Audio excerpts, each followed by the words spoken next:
Hey guys, this is Project Starcraft coming at you with a cast or a self-commentary based on my point of view. This is a PvP on Antigua Shipyard against a master level player named Cage. So I'm spawning in the top left-hand corner of the map, and for this particular game I decided to go for a Blink Stalker build that I kind of been ripping off from Liquid Her0.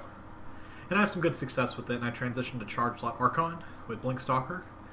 And I kind of want to go through my particular thought process in the game, just to kind of give a little insight as to how my play is going. I've been practicing for MLG. MLG is this Friday, the 2nd of November. And part of this kind of thought process kind of talks about what kind of things work well, what kind of things I can improve on, and what I can do in order to be a little bit of efficient. So the way that this, I'm just talking shit to the chat, but the way that the kind of build works, you get a 9 pylon, 13 gate, and you scout at the gate, and you get both your gases about 15, but you put 2 guys on gas.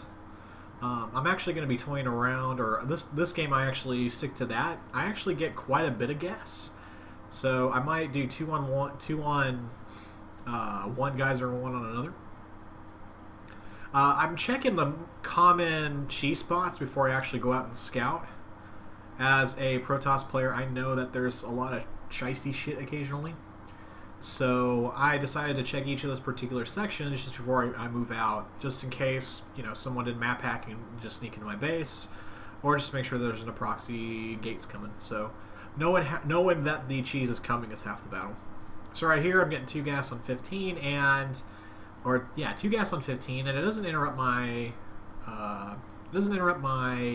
pro production. It might delay it somewhat, just a little bit. I think maybe delaying putting the guys on gas just a little bit might help too, because I either have to cut a probe, or I have to, in order to get warp gate out, or I have to delay warp gate slightly.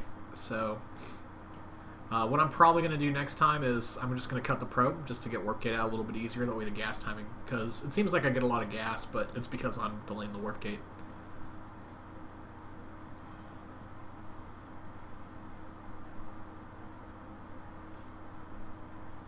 So I'm actually scouting erroneously.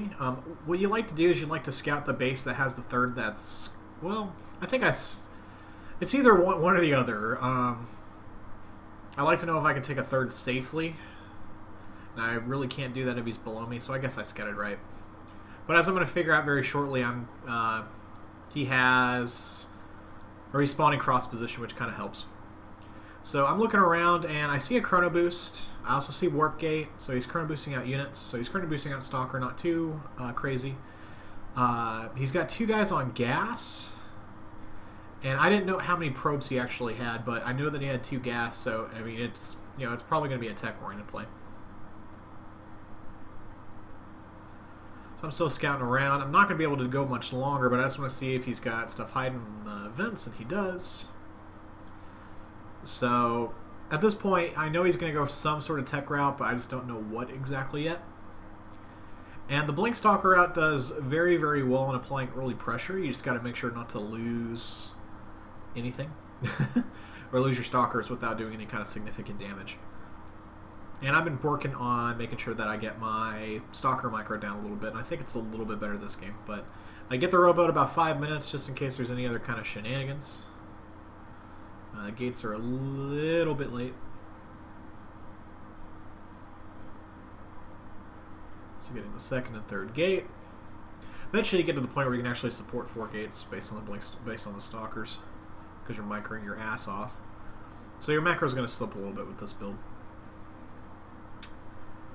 And I start at about 5 minutes and 50 seconds or so. About 5:45 is when the blink starts.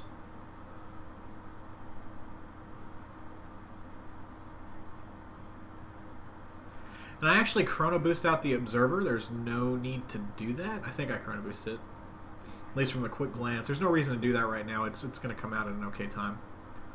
That chrono boost could have been done on either the warp gate HUD or they're done on blink. So I decided to get multiple just in case. And it's always, you know, having a couple observers out is always a great thing to have. So warp gate kicks on. It's kind of late, but since I saw 2 gas, I wasn't too worried about too heavy aggression. And I'm just adding stalkers.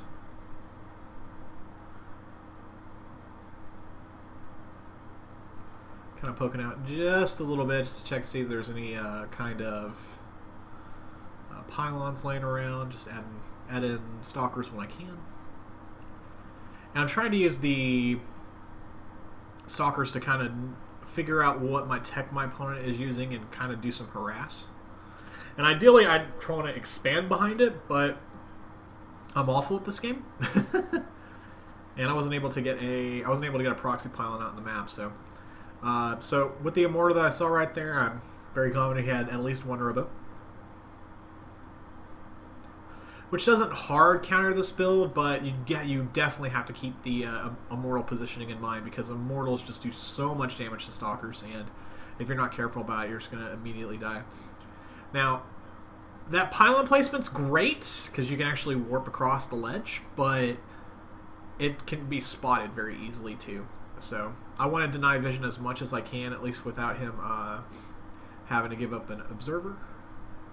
And I have two, so I'm not too worried about it. And I spotted an expansion. So what my thought process was I wanted to like force field him on one half and either do a significant amount of damage inside his base or actually kill his expansion. So that's what I was intending on doing, but instead of actually bringing my sentry that's been warping and stuff from the beginning to the fight, I left it at home.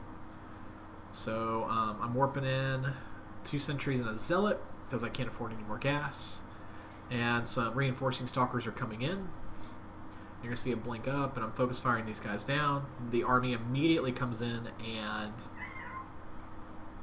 my cat's going crazy. So immediately comes in and tries to take care of it, and we have a force field going on the bottom. So I'm able to lock this army in, but again, I really can't do much about it.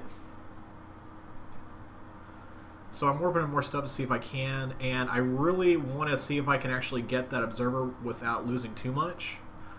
Because anytime a robo is tied up with making an observer, it's less Colossus or less Immortals. I see 3 Immortals, and I definitely need to get the fuck out. And to my horror, I realized that my macros have been bad at home. I've been cutting probes. So I'm throwing out a couple more gates and about to expand. I meant to put down the expo right there, but I was just 1 hex off, so that was a mistake. But if anything, I disrupted him just a little bit of harassment. I was able to kill 3 stalkers. I think I may have lost 3 of my own, but just doing a little bit of harassment in order to prevent him from being able to do anything substantial. So with that expand, I knew that he's probably not just going to be doing a big, Immortal Stalker push. It's likely going to be Colossus. So I decided to take the expand of my own. I want to make sure that I have map control. So I know if he's moving out, I can be able to blink in and do some damage. I have a probe that's scouting just in front of the base, so right when they get to the bottom of the ramp, I know when things are happening. Or I know when attacks are happening. So I was trying to hold what I'm doing. And he's actually moving out slightly, so this makes me a little bit nervous. But he's got units actually inside, and so I actually blink in. And this is kind of a mistake, because I'm really just kind of poking stuff down, and I'm really not do much. I'm able to get a pylon and get out, and I don't lose anything, which is kind of nice. So that's the kind of harassment that you really need to do in order to lock it down. He actually takes out an observer that I have over there, but again, my robo's not being tied up for actual units. So right now I'm actually transitioning into charge lots. Once you get to about 12 to 16 stalkers, you can do a significant amount of damage with blinks. So at that point, I'm just like, we're going to start transitioning into the roach of the Protoss army. A couple minutes ago, I actually spotted that probe actually moving out, so decided to check on it. I was able to blink out and just kind of I'll be able to take care of it so they can do any proxy kind of stuff later. My proxy pylon gets spotted, but not a big deal. I was considering going a Dark Shrine first, but I realized that he had observers and a robo, so the likelihood of my DTs being 100% or being very, very successful is very, very low. And what I decided to do is I wanted to do a Warp Prism, and I wanted to punish him whenever he moved out. The Colossus army is great when it's all together, but if it's split up at all, then my army is going to be a lot more successful. So I just loaded up some Zealots into that Warp Prism, and my intention was to be really patient with it. I wasn't just going to drop at the at the right time. I was going to drop whenever he moved out or made a significant decision to move out. So he pushes out with some Stalkers.